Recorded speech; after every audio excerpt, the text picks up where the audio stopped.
oyentes de Radio Sefarad. Volvemos a recorrer la geografía del Yiddish de la mano de Barda Fishbein. ¿Qué tal, Barda? Hola, Jorge. Hola a los oyentes de Radio Sefarad.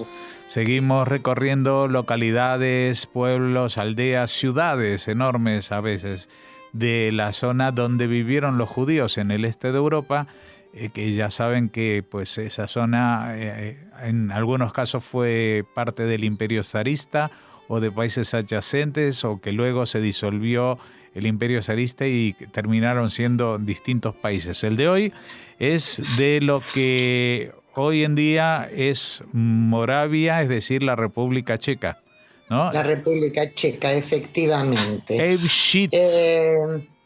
Eibschitz. Uh-huh. ¿Qué nos cuentas de este pueblo?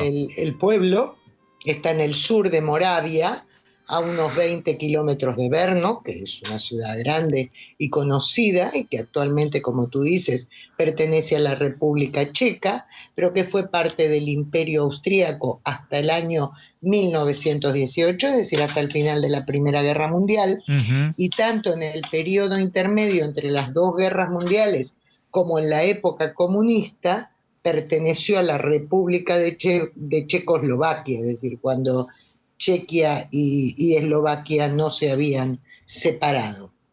En esta localidad hubo una de las más antiguas comunidades judías de Moravia. Se considera incluso que los primeros judíos habrían llegado a esta zona en el siglo I de la Era Común, traídos como esclavos o como, en fin, por las tropas romanas, pero más tarde se produjo su expulsión. Ya en el año 956 había en Eibschitz una sinagoga y se conservan registros de esa época con los nombres de 157 judíos que pagaban impuestos, o sea que es un pueblo habitado por los judíos desde hace muchos siglos.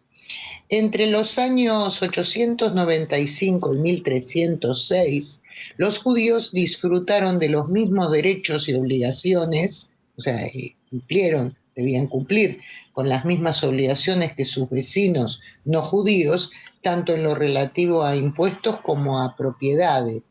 También contribuyeron, como todo el resto de habitantes, a la construcción de las murallas defensivas del pueblo, pero no les estaba permitido portar armas o trabajar en puestos de servicio al gobierno o a los sucesivos gobiernos.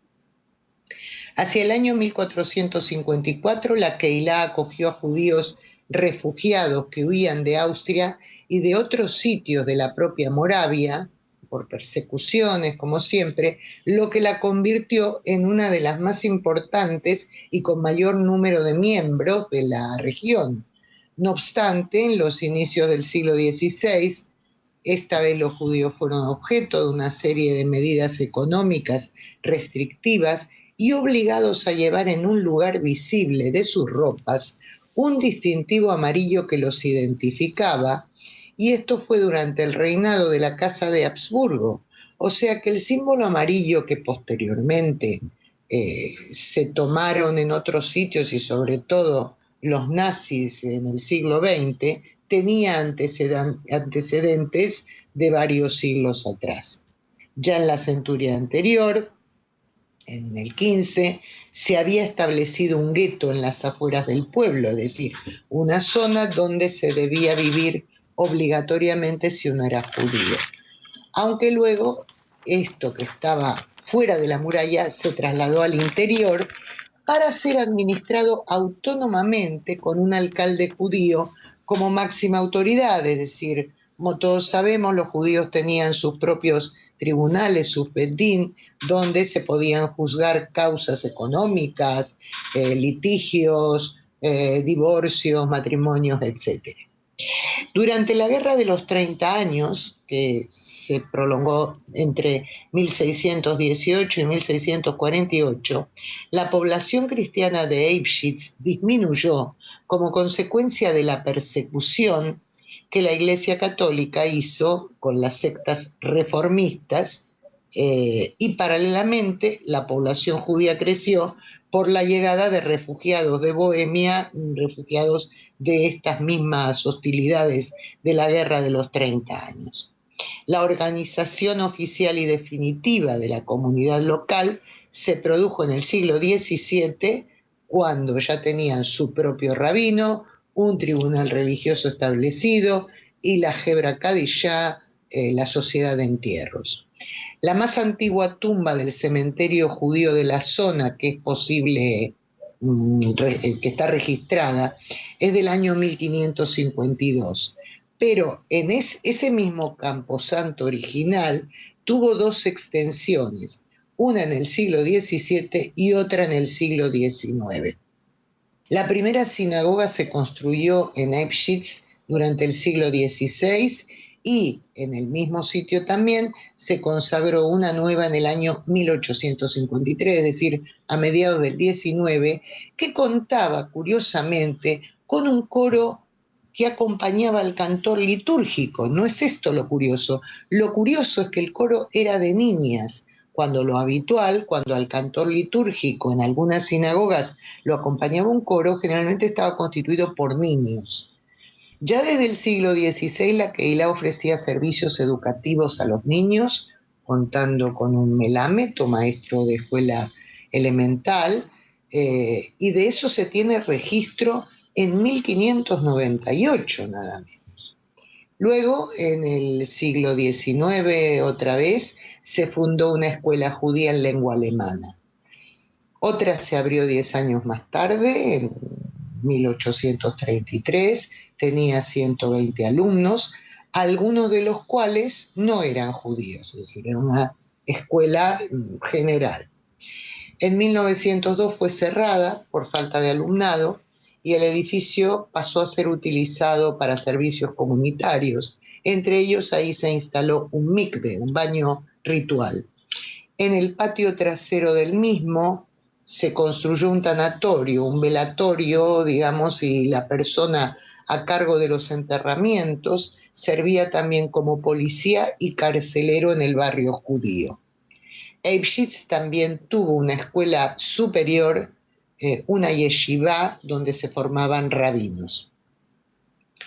En el año 1848, los aires de emancipación concedieron a todos los judíos que vivían en el Imperio Austríaco igualdad de derechos.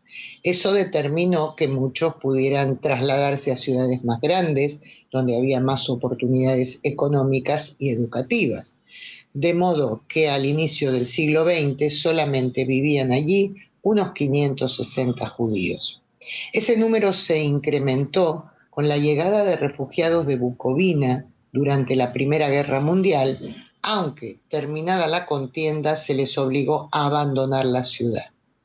También entonces la autonomía de la zona judía se acabó y los judíos se unieron a la población cristiana del pueblo y solamente el tribunal rabínico se ocupaba estrictamente de asuntos religiosos y también de las instituciones habituales de bienestar social que mantenían las comunidades judías prácticamente en todas partes. En Eibschitz había un Bikur Jolim, es decir, una sociedad de asistencia a enfermos, había una sociedad femenina y una organización de caridad. Los primeros judíos que vivieron allí se ganaban la vida practicando oficios y también como propietarios de posadas. Durante el siglo XVII no podían tener propiedades y el comercio les estaba restringido, como hemos dicho antes, y en el siglo siguiente sí se les permitió comerciar, aunque solamente en el mercado local. Esto es lo que cambió con la emancipación en 1848, con lo cual empezaron a involucrarse más en proyectos comerciales más importantes, en empresas, y también a irse a estudiar a ciudades más grandes y luego regresar para dedicarse a profesiones liberales, como médicos, abogados, contables, etc. Hasta el comienzo del siglo XX, los judíos se declaraban a sí mismos como germanos. Recordemos la situación particular de lo que fue Checoslovaquia con una parte de su territorio siempre reclamada y finalmente en la Segunda Guerra Mundial anexada al Reich. Y en ese momento en que los judíos en el siglo XX se identificaban como germanos, aparte de su religión judía, crecía notablemente el sentimiento nacionalista checo, lo que llevó a tensiones en el pueblo y a empezar a mirar a los judíos como extraños. Los nacionalistas se manifestaron en diversas ocasiones en el barrio judío, retiraron a sus niños de las escuelas judías, que como hemos dicho antes, había alumnos no judíos en las escuelas financiadas o instaladas por la comunidad. Finalmente, cuando tras la Primera Guerra Mundial se declaró la República de Checoslovaquia, los judíos fueron reconocidos como minoría nacional, aunque eso no evitó que continuaran los conflictos. Así reconocidos, creció también el nacionalismo judío y se extendieron las ideas sionistas. En 1926, integrantes de la Keilah colaboraron con el 15 Congreso Sionista y siguieron en esa labor de promoción del sionismo, pero otros se involucraron en la política nacional checoslovaca e incluso algunos miembros prominentes de la comunidad judía fueron cargos electos en el ayuntamiento de Lipschitz. Las relaciones con los vecinos cristianos mejoraron, pero esto también trajo el crecimiento de la asimilación y de los matrimonios mixtos. El Acuerdo de Múnich de 1938 acabó con la República de Checoslovaquia, como mencioné antes, al anexarse Alemania a la región de los Sudetes.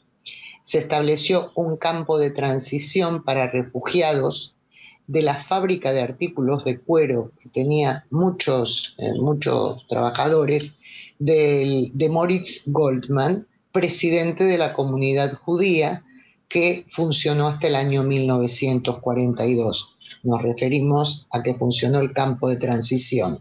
Y pasaron por allí unos 800 judíos, no solamente de Lipschitz.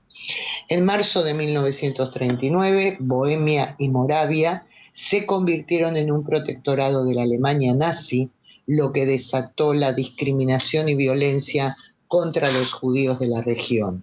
En esta localidad fueron desalojados de sus casas y concentrados en el barrio judío, en el anterior barrio judío.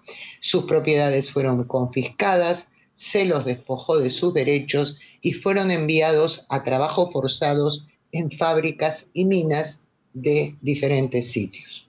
Meses después, a los jóvenes del campo de tránsito se los deportó al campo de concentración de Nisko, en Polonia, aunque algunos consiguieron huir y se unieron a las unidades checoslovacas que combatían junto al Ejército Rojo.